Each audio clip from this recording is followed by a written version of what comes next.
Alright, pretty confident these guys know what they're doing. Yeah, look at that. These guys are great. I love these guys. Digging the pole, going in with the wires.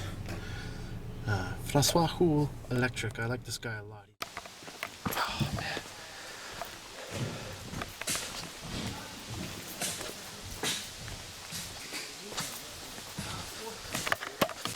Alright, you Ottawa Scotty here, and this is the part 2 of the hydro installation. And the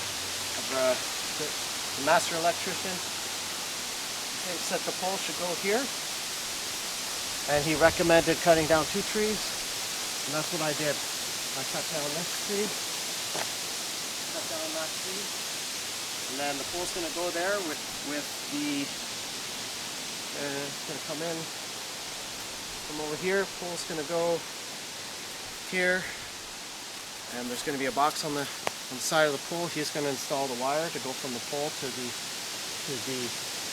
wire on the street, and then Quebec Hydro is going to come hook that up. But I actually got stung a few times there, and I've been kind of going hard for a few hours here, so a little bit stressed out. But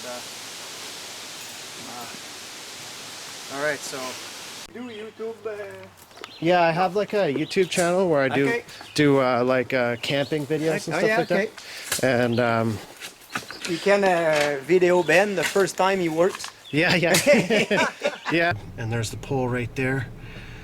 I'm gonna go in. Nice brand new pressure treated pole. Looking good. All right, so next video will be the whole installation, and I'll give you guys a breakdown of the cost of this, and on to the next step. Thanks for watching. Stay tuned for part 3. We get the hydro all hooked up. Looking forward to seeing you. You Ottawa Scotty signing out. Keep it clean.